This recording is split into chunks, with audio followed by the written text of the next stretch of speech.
અનંતતાની વ્યાખ્યા મુજબ આપણી જોડે આ સૂત્ર બની જાય બરાબર હવે આપણે બહારના બિંદુ માટે લેવું છે તો બહારના બિંદુના સંદર્ભમાં બહારના બિંદુ માટે ગાઉસના નિયમ મુજબ શું લખાશે ફ્લક્સ બરાબર sigma Q upon epsilon not પણ ફ્લક્સ બરાબર શું લખાય તો E ઇન્ટુ એરિયા એરિયા એટલે અહીંયા આગળ લખશો તમે 4 pi R square 4 pi R square કારણ કે આપણે આ કવચની બહારના બિંદુની ત્રિજ્યા તમે આર ધારેલી છે કેપિટલ સ્મોલ આર છે ધ્યાન રાખજો તો અહીંયા આગળ આપણે લખીશું આની જગ્યાએ શું લખીશું E into 4 pi R square is equal to sigma q ની જગ્યાએ લખશો તમે ફક્ત ક્યુ અપોન એપ્સિલોન નોટ પણ ક્યુ બરાબર શું છે આપણી જોડે તો 4 pi epsilon naught R Q બરાબર છે 4 pi epsilon 4 pi R square into sigma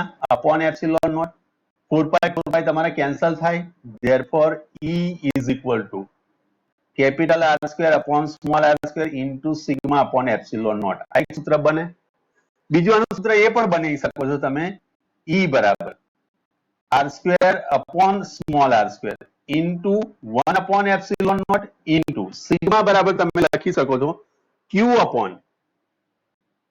upon 4 pi R square અહીંથી કટ થાય તો તમારી જોડે આવશે જવાબ Q upon 4 pi epsilon naught પહેલા લીધું ને પછી આપણે આર સ્ક્વેર લીધું તો આ એક સૂત્ર બન્યું અને આ સૂત્ર બીજું કશું નહીં પણ શું આવે છે Q અપોન આર સ્ક્વેર જેવું જ આવે Q આવે છે Q અપોન આર સ્ક્વેર જેવું જ આવે ખ્યાલ આવ્યો હેલો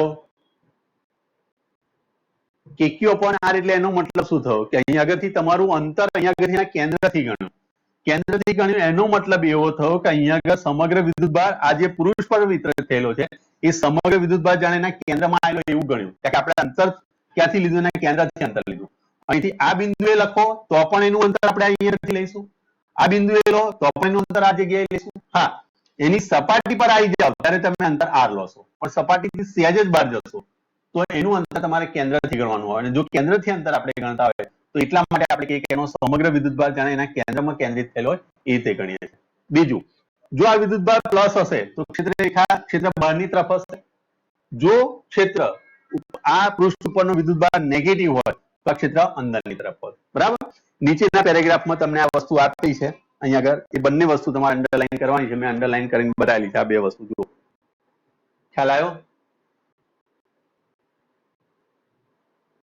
બધી લાઈન અંડરલાઈન કરો ચલો ત્યાં લખ્યું છે કે જો Q ગ્રેટર ધેન 0 હોય તો વિદ્યુત ક્ષેત્ર બહારની તરફની દિશામાં Q લેસ ધેન 0 હોય તો વિદ્યુત ક્ષેત્ર અંદરની દિશામાં જો કે વિદ્યુતભાર Q ને કેન્દ્ર પર મૂકવાથી મળતા વિદ્યુત ક્ષેત્ર જેટલું જ આવે છે આમ કવચની બહારના બિંદુ માટે સમાન રીતે વિદ્યુતભારિત કવચને લીધે મળતું ક્ષેત્ર જાણે કે કવચના સમગ્ર વિદ્યુતભાર તેના કેન્દ્ર પર કેન્દ્રિત થયેલું હોય તેમ ગણી શકાય આ તમને સાબિત કરવાનું પણ એ પૂછી શકે છે હવે અહીંયા આગળ જયારે તમને સદિશ તરીકે પૂછે તો તમે સદિશ તરીકે જવાબ આપો ત્યારે તમારે લખવું પડે 1 upon 4 pi epsilon naught અહીં Q upon r square into r cap આ રીતે તમારે આવે Q પ્લસ તો બહારની તરફ Q માઇનસ તો વિદ્યુત ક્ષેત્ર અંદરની તરફ બોલો છે કોઈ કન્ફ્યુઝન આમાં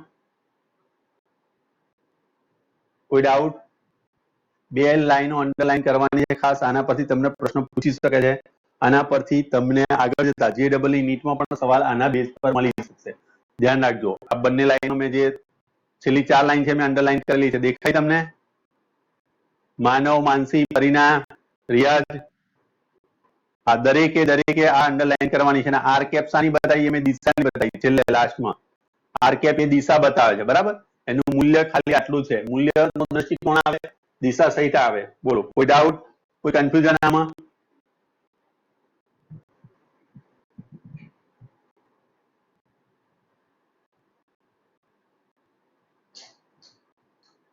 ચલો નથી ને ડાઉટ કોઈ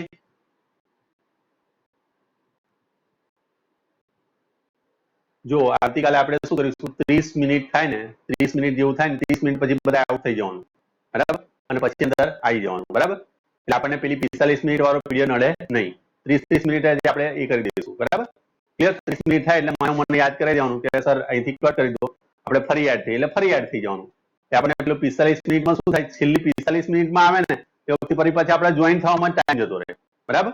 તો આ વસ્તુ યાદ રાખજો. ઓકે, ચલો જઈએ આગળ. હવે અંદરના બિંદુ માટે ગણીએ, બરાબર? તો ચલો આ બહારના બિંદુ માટે હું કાઢી નાખું છું. હવે અંદરના બિંદુ માટે લઈએ. ઘનતા તો એની જ છે, બરાબર? ઘનતાની અંદર કોઈ ફરક પડ્યો નથી. ચલો હવે અંદરના બિંદુનો આપણે ચર્ચા કરી, તો અંદરના બિંદુ માટે પણ તમારે ગાઉસિયન પૃષ્ઠ વિચારવું પડે. તો હવે અહીંયા તમે લખશો કે કવચની અંદરના બિંદુ માટે r લેસ ધેન r ત્રિજ્યા ધરાવતું ગાઉસિયન પૃષ્ઠ વિચારો. ક્લિયર? કોઈ કન્ફ્યુઝન આની અંદર? ચલો તો હવે અહીંયા આગળ આપણે એક નાની ત્રિજ્યા r ત્રિજ્યાનું અહીંયા આગળ ગાઉસિયન પૃષ્ઠ મેં વિચાર્યું. r ત્રિજ્યા છે. કેટલી ત્રિજ્યા છે? Small r. Small r is less than r છે. તો હવે અહીંયા આગળ તમારે જોડે સૂત્ર લખવું પડશે ફ્લક્સ, બરાબર? તમે લખશો E ઇન્ટુ એરિયા એટલે 4πr². અહીંયા આગળ પણ લખશો is equal to sigma Q upon epsilon not. પણ તમે જાણો છો કે કવચના અંદરના કોઈ પણ બિંદુએ, દાખલા તરીકે આ જગ્યાએથી અહીંથી સહેજ જ નીચે તમે અહીં કવચ ધાર્યું હોત ને આ રીતે, આની સપાટીથી સહેજ જ નીચે અહીં કવચ ધાર્યું હોત તો પણ અહીંયા આગળ ક્યુ 0 જ છે, અહીં પણ ક્યુ 0 છે. કવચની અંદરના કોઈ પણ બિંદુએ 0 છે. દાખલા તરીકે મેં તમને એકવાર સમજ પાડી હતી કે લાડુ અને ફૂટબોલ આમાં ફરક શું છે. દાખલા તરીકે લાડુના આકાર જેટલો જ એક ફૂટબોલ છે અને એક લાડુ છે. તો લાડુને બચકું બોલો ને તમે તો તમને બાઇટ કમ્પ્લીટ અંદર લાડુ આવશે. પણ જો લાડુના આકારનો જો ફૂટબોલ હોય તો ઉપરનું રેપર એકલું જ આપણા હાથમાં આવે, વચ્ચેનો ભાગ ખાલી હશે. એવી રીતે આ વચ્ચેનો ભાગ ખાલી છે. તો ખાલી વિસ્તારની અંદર શું થશે? વિદ્યુતભારનો શૂન્ય થાય. શૂન્ય થાય એટલે શૂન્ય ભાગ્યા કોઈ પણ સંખ્યા, ધેટ મીન્સ કે શૂન્ય. ધેટ મીન્સ કે તમારું ફ્લક્સ શૂન્ય, અને જેનું ફ્લક્સ શૂન્ય હોય તો E into 4πr² is equal to 0. Therefore E is equal to 0/4π². અને 0 પણ કોઈ પણ સંખ્યા એટલે 0. ધેટ મીન્સ કે અંદરના કોઈ પણ બિંદુએ, અહીંયા આગળથી તમે કોઈ પણ બિંદુએ જશો E બરાબર 0. તો કવચની અંદરના કોઈ પણ બિંદુએ હંમેશા વિદ્યુત ક્ષેત્ર શું થાય? 0 થાય. બોલો, છે કોઈ ડાઉટ આમાં? કોઈ કન્ફ્યુઝન?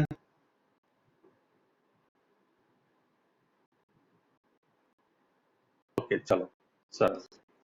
હવે આના પછીનો જે દાખલો છે, સરસ દાખલો છે, એ પણ સમજવા જેવો જ છે, બરાબર? ચલો પહેલા એક આ દાખલો આપણે સ્વાધ્યાયનો કરી દઈએ, કારણ કે પછી પાછો ટાઈમ જો એમાં વધારે જોશે મારે. કેટલો ટાઈમ છે? 44 થી 15 મિનિટ વાર છે. ચલો 15 મિનિટ છે ને, તો દાખલો આપણે કરી દઈએ, વાંધો નહીં આવે. ચલો દાખલો થઈ જશે, બરાબર? દાખલો સારો છે, હું ધ્યાન રાખજો. હવે આ છે ને થોમ્સન મોડેલ પર આધારિત છે. થોમ્સન નામનો એક વૈજ્ઞાનિક થઈ ગયો, એને આપણને આ ટાઈપનું મોડેલ આપ્યું હતું શરૂઆતની અંદર કે પરમાણુ આ રીતે હોવો જોઈએ. પરમાણુનો બધો જ વિદ્યુતભાર એના કેન્દ્રમાં હોય અને એની આસપાસ સરોજીની અને હર્ષ 2 જણા ગેરહાજર છે. યાદ રાખવું પડશે મારે. ચલો અહીંયા આગળ તમને આકૃતિમાં આપેલું છે, આકૃતિ જુઓ.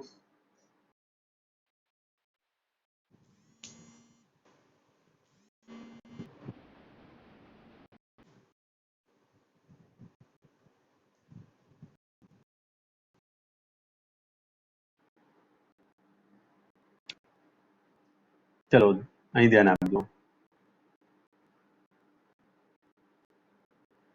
હવે અહીંયા આગળ એક નાનો ભાગ બતાવે છે જે ન્યુક્લિયસ છે. અહીંયા આગળ બધો પ્લસ વિદ્યુતભાર છે. કેવો વિદ્યુતભાર છે? બધો પ્લસ વિદ્યુતભાર. અને બધો માઇનસ છે. કયો વિદ્યુતભાર છે? માઇનસ. ક્લિયર? ચલો હવે આ પરમાણુ બતાવેલો છે, જો પરમાણુ. ચલો કોઈ પણ પરમાણુ, આ પ્રશ્ન પૂછું છે એનો જવાબ આપજો. કોઈ પણ પરમાણુ વિદ્યુતની દ્રષ્ટિએ ખાલી જગ્યા હોય છે. બોલો શું હોય છે વિદ્યુતની દ્રષ્ટિએ?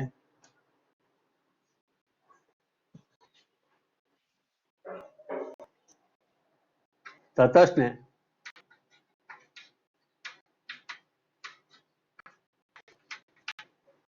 ઓકે ચલો તટસ્થ એટલે એનો મીનિંગ શું કરશો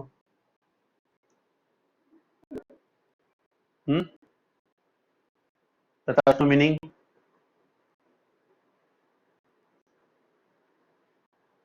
તટસ્થ બોલ હા તો અહીંયા આગળ એનો મતલબ હા વેરી ગુડ ચલો આનો મતલબ કે જેટલો એની જોડે પોઝિટિવ હશે એટલો જ એની જોડે નેગેટિવ હશે અને આ બંનેનું સમેશન કરીએ એટલે હંમેશા શું થાય ઝીરો થાય તો આપણે બધા જ જાણીએ છીએ કે આપણે કોઈ પણ તત્વ રજૂ કરીએ તો આ એક્સ કહેવાય આ ઝેડ કહેવાય બરાબર અને આ ઈ કહેવાય તો આ જે બતાવે એ પરમાણુ ક્રમાંક બતાવે અને પરમાણુ ક્રમાંક જે બતાવે એટલો જ એની જોડે વિદ્યુતભાર પ્લસ હોય એટલો જ એની જોડે વિદ્યુતભાર માઇનસ હોય દાખલા તરીકે જુઓ H11 બરાબર અથવા તો અહીંયા આગળ લખો He24 બરાબર તો એનો હિલિયમનો પરમાણુ ક્રમાંક 2 છે એની જોડે 2 પ્રોટોન હશે આની જોડે 1 ઇલેક્ટ્રોન હશે દાખલા તરીકે યુરેનિયમ 92 232 લઈ લો પણ બાણું શું બતાવે છે બાણું તમને ઝેડ બતાવે ઝેડ બરાબર એટલા જ એની જોડે પ્રોટોન હોય અને ઝેડ ની સંખ્યાના શું હોય ઇલેક્ટ્રોન હોય આ ખ્યાલ છે તમને કેમેસ્ટ્રી થોડું ઘણું ભણ્યા હશો તમે આ બરાબર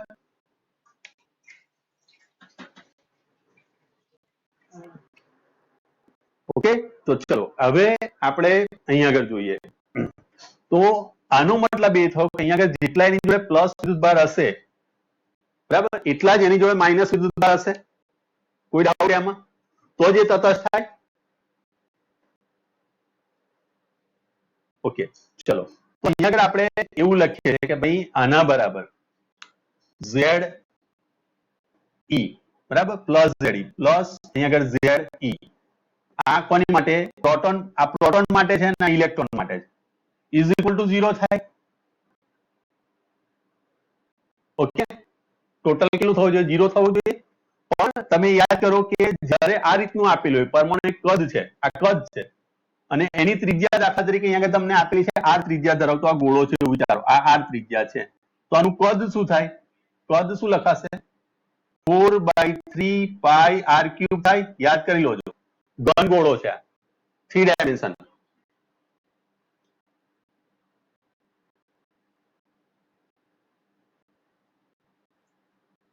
હેલો લખાશે ને આવું ઓકે ચલો તો હવે આની જગ્યાએ હું અહીંયા આગળ એની પૃષ્ઠ ઘનતા દાખલા તરીકે એની ઘનતા આપેલી છે આપણે રો કદ ઘનતા તો ઇલેક્ટ્રોનની જે કદ ઘનતા છે તો ઇલેક્ટ્રોનનો વિદ્યુતભાર તો ઇલેક્ટ્રોન જે આપણને આપેલા છે એ કુલ બરાબર શું થાય તો અહીંયા આગળ ઘનતા બરાબર સૂત્ર આપણે લખતા હતા Q upon વોલ્યુમ Q બરાબર શું થયું તો Q જ લખો અને અહીંયા આગળ તમે વિદ્યુતભાર એનું કદ લખશો 4/3 પાઈ r³ therefore Q નેગેટિવ આ નેગેટિવ લો ઇઝ ઇક્વલ ટુ શું લખાશે 4/3 પાઈ r³ ઇન્ટુ રો લખાશે તો આ વિદ્યુતભાર હું આની જગ્યાએ લખી શકું તો આપણી જોડે આ રીતનું સૂત્ર બને Ze plus 4/3 pi r³ into rho is equal to 0 થાય આ મેં ઇલેક્ટ્રોન વિદ્યુતભારનું મૂલ્ય અહીંયા આગળ લાવી મૂક્યું આ ઇલેક્ટ્રોનની માટે મેં ચર્ચા કરી અને એના બરાબર આ લખ્યું આ પ્રોટોન માટેનો છે આ પ્રોટોન છે આ પ્રોટોનનો વિદ્યુતભાર અને આ ઇલેક્ટ્રોનનો વિદ્યુતભાર સમજ પડી હેલો કોઈ ડાઉટ હોય તો મને પૂછતા આવજો હેલો પરિણામ ફરી વાર ચલો ઓકે ચલો હું આ રીતે લખી શકું Q plus plus Q minus is equal to 0 થાય ઓકે હું આને આમ પણ લખી શકું Q minus is equal to 0 minus Q plus લખાય આને મેં પેલી બાજુ લખ્યો માઇનસ લઈ લીધું હવે હું આને આમ પણ લખી શકું Q minus is equal to 0 minus Ze લખાય કારણ કે આનો વિદ્યુતભાર જે છે એને Ze લખાય ક્લિયર આનો વિદ્યુતભાર જે પ્રોટોન છે એનો જે પરમાણુ ક્રમાંક ગુણ્યા ઇલેક્ટ્રોનનો વિદ્યુતભાર એટલે Ze થયો બોલો પણ તમે આ ઘનતાની વ્યાખ્યા ભણી ગયા ઘનતા બરાબર આપણે લખતા હતા Q upon કદ ચલો રો બરાબર તો રો બરાબર Q એટલે માઇનસ Q વિદ્યુતભાર માઇનસ માટે આપણે લખીએ તો અહીંયા આગળ એનું કદ શું લખાશે 4/3 પાઈ r³ therefore q minus is equal to લખાશે 4/3 pi r cube into rho. આ વેલ્યુ અહીં મૂકું તો ચાલે. આના પરથી આપણી જોડે સૂત્ર શું આવશે? અહીંથી સૂત્ર આપણને મળશે q માઇનસ ની જગ્યાએ આપણે લખીશું 4/3 pi r cube into rho is equal to અહીંયા આગળ લખશો તમે 0 minus ze. ક્લિયર? બોલો, કોઈ કન્ફ્યુઝન આમાં? ચલો, અહીંયા આગળ આ ZE છે તો આના પર ડાયરેક્ટ માઇનસ ZE લખાય. ઓકે, હું આના પરથી રો ને હું કરતા બનાવવા જાઉં તો રો બરાબર આ 3 આની જોડે ગુણાય તો 3 આગળ માઇનસ નિશાની ZE upon 4 pi r cube બરાબર આ રીતે લખાશે.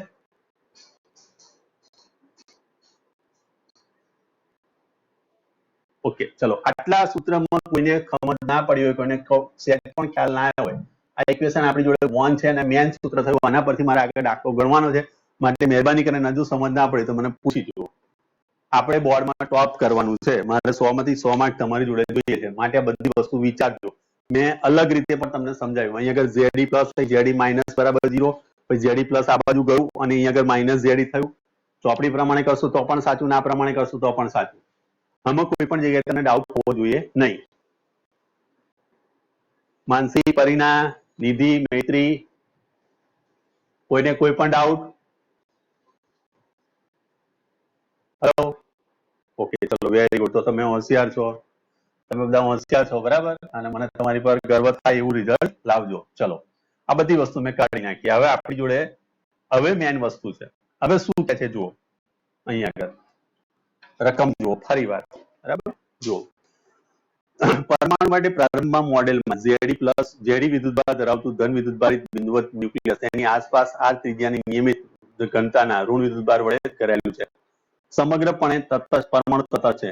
આ મોડેલ માટે ન્યુક્લિયસથી r અંતરે વિદ્યુત ક્ષેત્ર કેટલું હશે? તો r અંતર અહીં બે રીતે આવે. આગળ આપણે ભણ્યા હતા, બહારના વિસ્તાર માટે પણ આવે અને અંદરના વિસ્તાર પણ આવે. તો પહેલા માટે અંદરના વિસ્તાર માટે આપણે લઈએ કે દાખલા તરીકે હું અહીંયા આગળથી હવે r અંતર અહીં અંદરની તરફ લેવું છું, તો અહીંથી મેં r અંતર આટલે લીધું, આ r અંતર.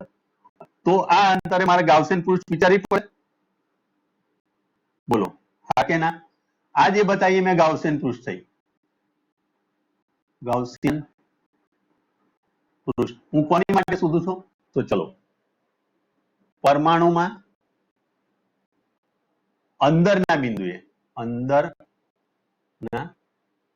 બિંદુએ વિદ્યુત ક્ષેત્ર માટે r લેસ ધેન r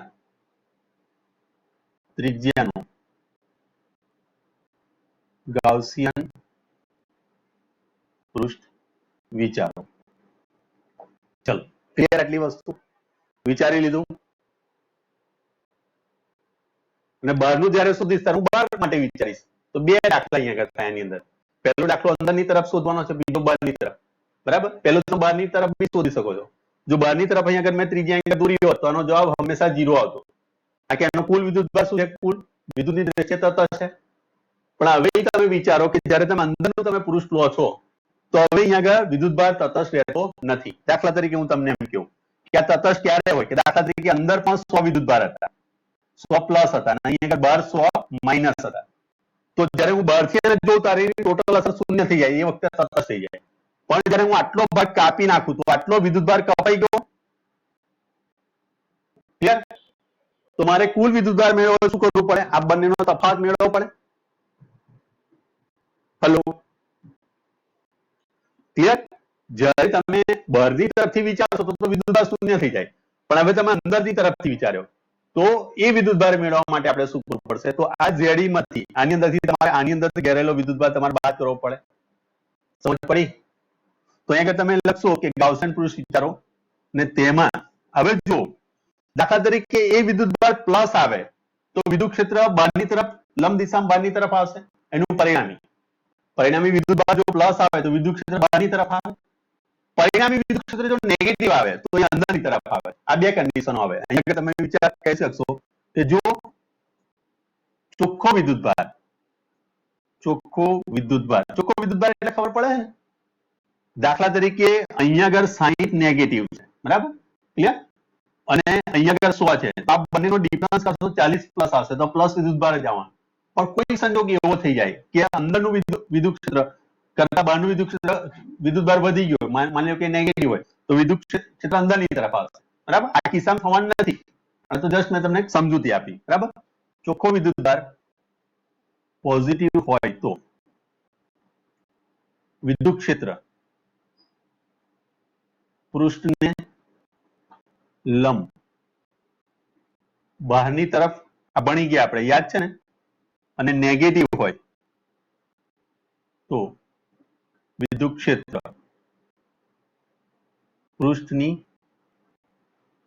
અંદરની તરફ મળે, બરાબર. આમાં કોઈને કન્ફ્યુઝન, કોઈ ડાઉટ? બોલો. ઓકે, હવે 3 જ મિનિટ રહી.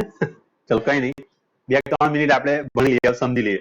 હવે મારે આનો વિદ્યુતભાર શોધવો છે, આનો નેટ વિદ્યુતભાર. તો નેટ વિદ્યુતભાર અહીંયા આગળ આપણને કેવી રીતે મળશે? તો નેટ વિદ્યુતભાર માટે અહીંયા આગળ તમે લખશો આનું મૂલ્ય, બરાબર. અહીંયા આગળ તમે લખશો નેટ વિદ્યુતભાર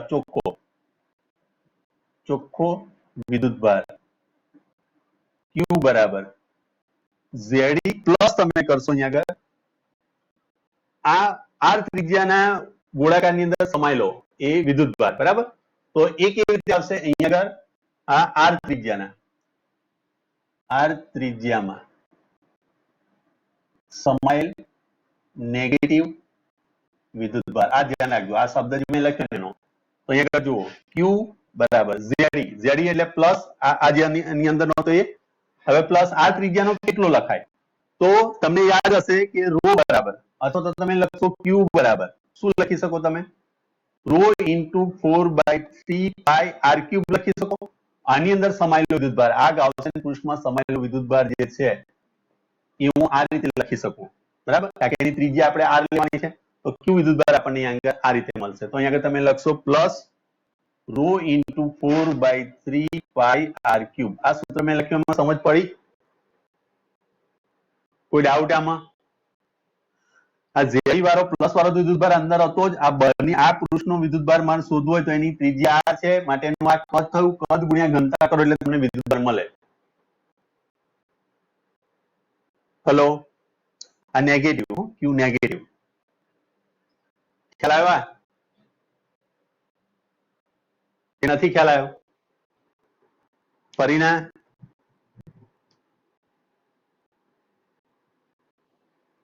ઓકે, ચલો તો વાંધો નથી, હવે 1 જ મિનિટ બાકી છે, બરાબર. ચલો અહીંયા આગળ સમજી લો, પણ રો બરાબર તમારા આ સૂત્રનો ઉપયોગ કરવાનો. આ રો નો ઉપયોગ કરો તો Q બરાબર Q નેટ, આ નેટ વિદ્યુતભાર આપણને મળશે. તો અહીંયા આવશે ZE માઇનસ, અહીં plus, -3ZE upon 4 pi r cube into 4 pi by 3 pi r cube લખાશે. આ કેન્સલ આઉટ થઈ જશે, આ પાઈ પાઈ પણ કેન્સલ આઉટ થઈ જશે, તો આપણી જોડે સૂત્ર થશે ZE minus ZE r cube upon r cube is equal to ZE common કાઢો 1 minus r cube upon r cube. આ રીતનું સૂત્ર બને. ચલો ખ્યાલ આવ્યો? ચલો આટલે સુધી હું રાખું છું, કારણ કે તમારો ટાઈમ થશે